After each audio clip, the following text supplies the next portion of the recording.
Punisher number 3 of this 12 issues run by Jason Aaron was published few days ago with this cover, showing Frank Castle as a child sitting on the throne of the Hand's High Slayer.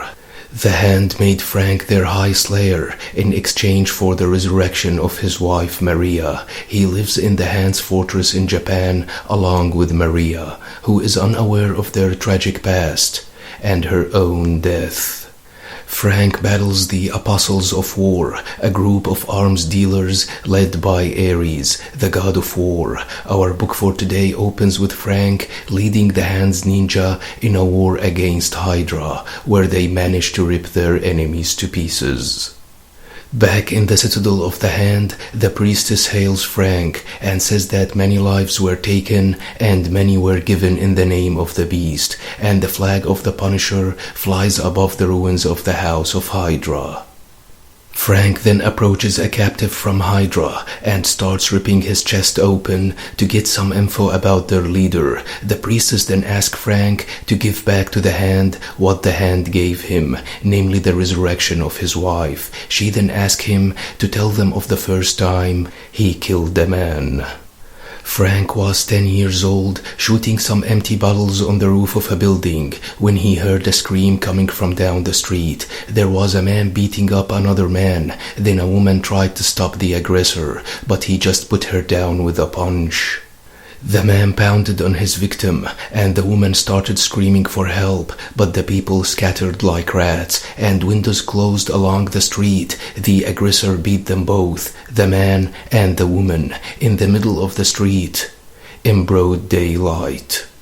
No one said a word, no one called the police, and no one lifted a finger to stop it, and little Frank could not do anything to stop the massacre. The next day, the killer was walking the same streets, like nothing had happened.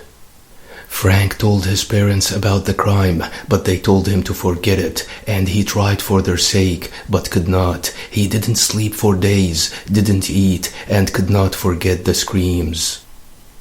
He went to the funeral of the murdered couple, but no one else came, and that's when he knew he was the only one who still heard the screaming, and the only one who could make it stop. He stole what he needed in pieces from around the neighborhood and finally was ready to stop the screaming. The killer was about to leave his flat and opened the door, but received a bucket of diesel fuel, which poured on him. Frank mixed the fuel with other things he found in the trash to thicken it and to help it adhere to surfaces. He then told the killer that he did not want to hear the screams of the dead couple and want to hear his screams instead. He burned the man alive, and again all the windows closed and everyone looked away, everyone except the Punisher. Back in the present time, Frank says that the Hydra agent told him everything, but the man denied that. Frank said that the man was screaming the name of the leader of the Apostles of War to make the pain stop, but the man said that he never said his name, 'cause he knows what he would do to people who betray him. With his eyes glowing, Frank says that the man screamed on the inside and that the leader wanted Frank to know his identity before stabbing the man in the heart and saying the god's name, Ares. Frank then says that he will lead the ninja on a mission to hit Ares and his apostles, but he is interrupted by a female ninja who tells him that there is something wrong with his wife and that they can't calm her. Outside, Maria goes crazy and tells her guards that she has to go back to the park where she left her kids. She remembers that they were all having a picnic, but they left the kids there. Frank tells Maria that they did not leave the kids in the park and that they will be home soon. The priestess then injects Maria, who goes into deep sleep, forcing Frank to stay with her. The ninja, however, attacked Ares without Frank, but Ares was disappointed because Frank did not show up and did not show him the respect he deserves.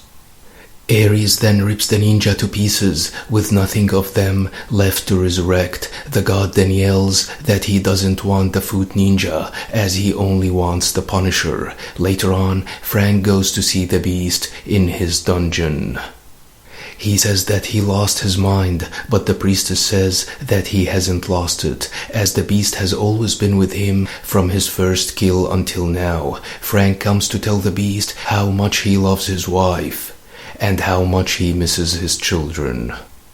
The book ends with Frank putting the coffins of his children in front of the beast, asking him to resurrect them the way he resurrected his wife. Jason Aaron is doing a great job with this run in my opinion. Can't wait to see how Punisher is going to deal with Ares. Until then, don't forget to subscribe, share, and like. Thanks for watching and have a nice one.